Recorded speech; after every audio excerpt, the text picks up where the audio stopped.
Cinema ప్రపంచంలో ప్రతిభకు గుర్తింపుగా లభించే అవార్డులు ప్రతి కళాకారుడి జీవితంలో ఎంతో ప్రత్యేకమైన స్థానం కలిగి ఉంటాయి. అలాంటి గౌరవాల్లో ప్రముఖమైనది ఫిల్మ్‌ఫేర్ అవార్డ్స్. ఈ అవార్డు అందుకోవటం అంటే కేవలం ఒక ట్రోఫీ గెలుచుకోవడం కాదు. ఆ కళాకారుడు చేసిన కష్టానికి, సృజనాత్మకతకు, పట్టుదలకు వచ్చిన గొప్ప గుర్తింపు. అలాంటి గౌరవాన్ని ఆరోసారి అందుకోవటం అంటే అది మరింత గర్వకారణం. 'గుంటూరు కారం' సినిమాలోని 'కుర్చీ మడతపెట్టి' అనే పాటకు ఉత్తమ కొరియోగ్రఫీ విభాగంలో ఈ అవార్డు అందుకోవటం ఒక కొరియోగ్రాఫర్కు అత్యంత సంతోషకరమైన విషయం అంటూ శేఖర్ మాస్టర్ ట్వీట్ చేశారు. ఈ పాటలోని స్టెప్పులు, ఎనర్జీ, మాస్ అపీల్ ప్రేక్షకులను ఎంతగానో ఆకట్టుకున్నాయి. ప్రతి స్టెప్ వెనుక ఉన్న ఆలోచన, శ్రమ, క్రియేటివిటీ ఈ అవార్డుతో మరింత వెలుగులోకి వచ్చింది. ఈ విజయానికి ప్రధాన కారణం నమ్మకం. ఒక దర్శకుడు, హీరో, నిర్మాత కలిసి ఒక కొరియోగ్రాఫర్ పై నమ్మకం ఉంచినప్పుడే ఆ నమ్మకాన్ని నిలబెట్టుకోవడం చాలా బాధ్యత.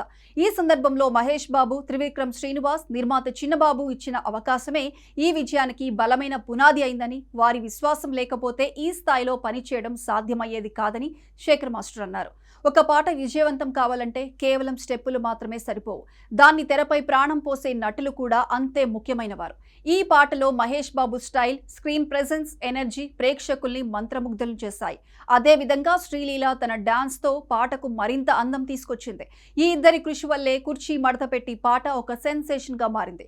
ఒక అవార్డు వెనుక కనిపించేది ఒక్కరి కష్టం మాత్రమే కాదు.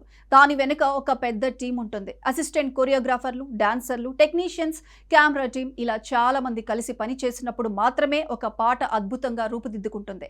ఈ విషయాన్ని అందరితో పంచుకోవాలనే భావన ప్రతి కళాకారుడిలో ఉండాలి. అదే ఈ సందర్భంలో కూడా స్పష్టంగా కనిపిస్తోంది. ఇక అభిమానుల పాత్ర గురించి చెప్పక తప్పదు. ప్రేక్షకులు ఒక పాటను అంగీకరించకపోతే ఎంత కష్టం చేసినా అది గుర్తింపు పొందదు. కానీ ఈ పాటకు ప్రేక్షకులు ఇచ్చిన ప్రేమ, సోషల్ మీడియాలో వచ్చిన స్పందన, థియేటర్లో కనిపించిన ఉత్సాహం ఇవన్నీ కలిసే ఈ అవార్డు దక్కేలా చేశాయి. అందుకే ప్రతి కళాకారుడి విజయంలో అభిమానుల పాత్ర ఎంతో కీలకం. అవార్డు అందుకోవటం అంటే ఇప్పటి వరకు సాధించిన విజయాల కంటే ఇంకా గొప్పగా చేయాలని ప్రేరణ ఇస్తుంది. ప్రతి అవార్డు ఒక ప్రోత్సాహం, కానీ అదే సమయంలో ఒక కొత్త ఛాలెంజ్ కూడా. మొత్తానికి 'కుర్చీ మడతపెట్టి' పాటకు వచ్చిన ఈ గౌరవం ఒక వ్యక్తి విజయమే కాదు, మొత్తం టీం సాధించిన విజయంగా చెప్పుకోవచ్చు. ఈ విజయానికి తోడ్పడిన ప్రతి ఒక్కరికి కృతజ్ఞతలు తెలపడం ద్వారా శేఖర్ మాస్టర్ వినయం, కృతజ్ఞతా భావం స్పష్టంగా కనిపిస్తోంది.